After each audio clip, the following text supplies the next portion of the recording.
Alright, so I'm finally going to take a look at the Hall of Fame 2 Reverb that's available in the Plethora X5 and part of the Tone Print family. So it's interesting that it's the Hall of Fame 2 specifically instead of just the regular one. I have the standalone reverb pedal. Let's see. Actually have it right there. You can see I've got a few of my settings drawn in there pretty straight up, and then just church sound. And that was what I was using for my band Oubliette when we perform live.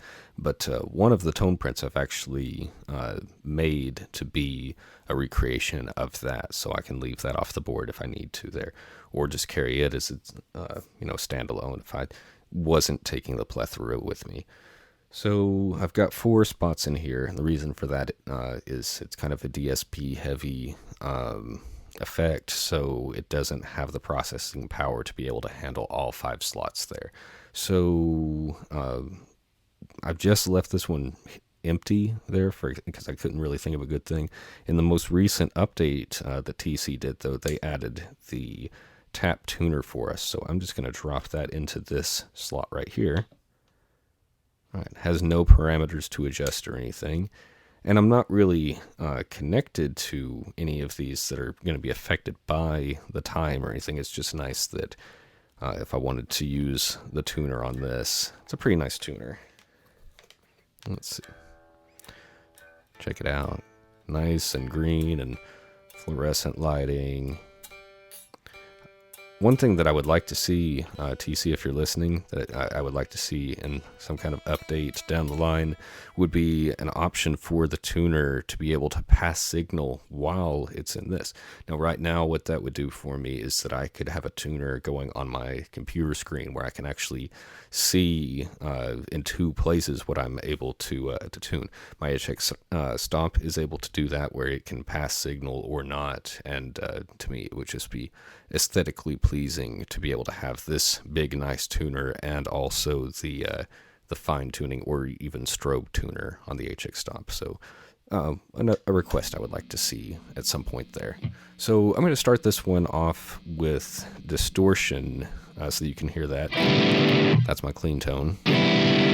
I'll probably do clean later too, but the reason I wanted to do this was to kind of show what happens if you have reverb before an amplifier or reverb after the amplifier. So let's just jump into it. I've got the Hall of Fame default in the first slot right here. Okay.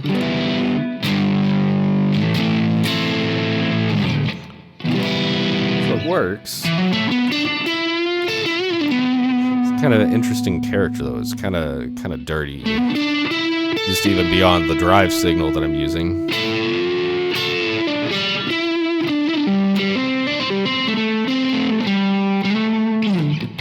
Just a lot of fight for the frequencies that are available for us. So the next one I have is church setting, which again, this is what I use typically when I play the Hall of Fame.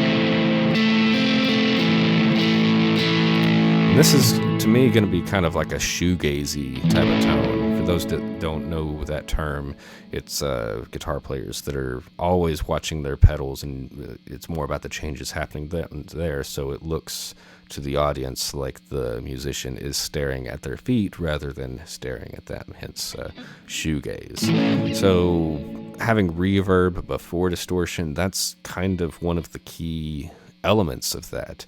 Is running things that way. That's not really how I like to do it. I owned the Holy Grail by Electro Harmonics years ago, and this was before I really appreciated reverb going through the effects loop of an amp. I plugged it into the front of my amp, and I just couldn't get it to sound good. I thought it sounded terrible.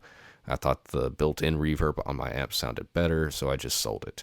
Now I understand that it's because the reverb was in the loop, not running into the distortion and the EQ and all that. In fact, the Simplifier has reverb built into it. I've got it turned all the way down right now, but even that does not come in until you're reaching like the left side of the controls where you have the speaker emulation. It does not come anywhere near that part of the tone stack. So let's hear that again. So Again, that's running into the app. And you can see I've got my trails going because once I turn it off, the effect still is dying off there. Now, listen to this one. This is going to be lo-fi, but it's in the effects loop.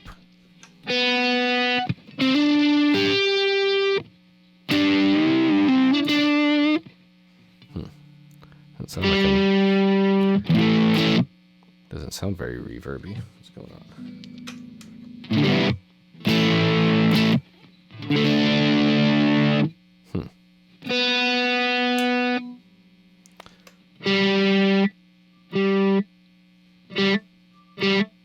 Well, that's odd. Oh, check that out. The system crashed. So I'm going to keep this in the video then and not edit it out. So again, what was just happening was I was getting reverb beforehand. Oh, listen to that. Yeah, now I've definitely got reverb in the effects loop. Not sure what that was all about, but let's see now. Okay, so I've definitely got reverb now.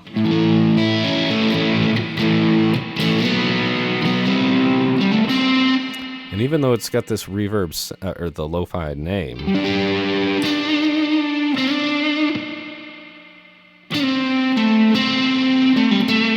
the notes are a lot clearer that I'm playing, because it's not all getting like saturated signal with reverb into the tone stack there. So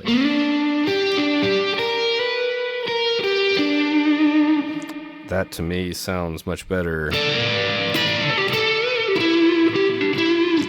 going through the effects loop than before. So the next one that I have, this is my oubliette reverb setting. I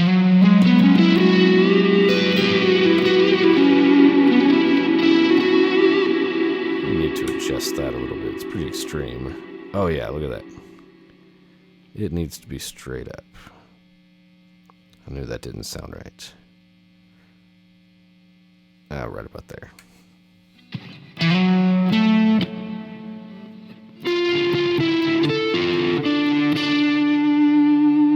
I'm in standard tuning. Normally we play in D. Also, this is usually a cleaner tone than this.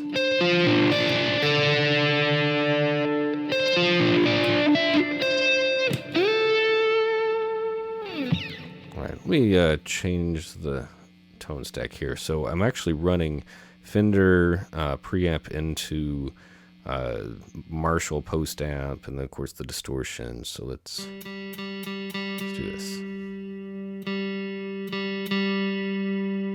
I'll change my speakers from the green to the blues as well. And let's go from 412 to 212.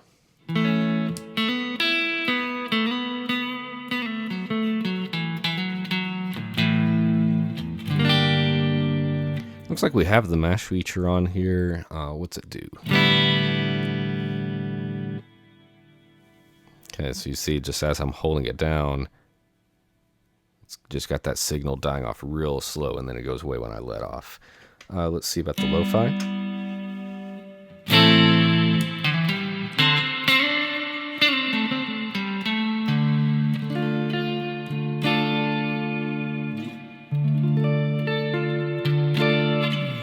Cool. Let's see, back to the pre-tone stack thing. So I'm not like overdriving the signal, but so maybe it's a little bit more usable. But the characteristic is still a little bit different than this, not only because the reverb is hitting the tone stack before instead of after, but also since I'm plugged up in stereo, these I think have a little bit of a wider range that I can hear too. A little bit more of that stereo spread.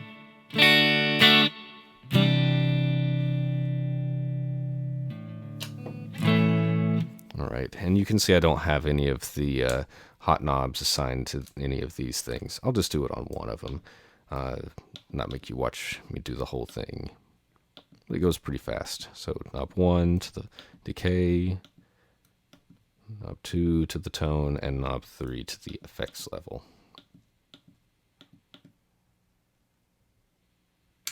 All right, and come all the way out, and you can see that I now only have controls over that one right there. If I wanted to only have, say, one control, I don't want to do anything on the oubliette one. I want it to stay pretty much the way it was, 50-50. So let's go to that third one, board, hot knobs, and let's do this. I'm just going to assign the decay, to the third one. All right, and you can see that it's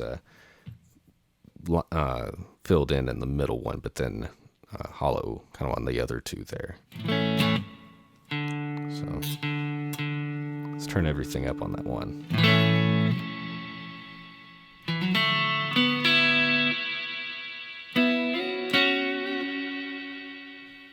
Interesting. Probably not really going to use it that way, but it's cool that it'll do that.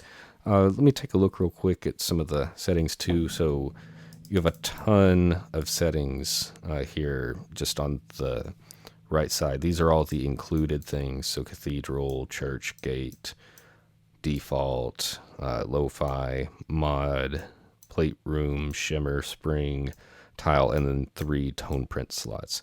So that's really just a map out of the same thing you have here, which is room, hall, spring, plate, church, mod, lo-fi, pretty much the same thing. Gate, it does have tile too. Okay, so I think these are maybe ordered in alphabetical order right here, and then kind of less extreme to more extreme as you go through those sides right there. And then, do I have any tone prints saved here? I've got this one, the oubliette verb that I made. I usually put my initials at the beginning of those. Dark Hall, Dark Chapel, Chorus Church, Gated Room, Gator Verb.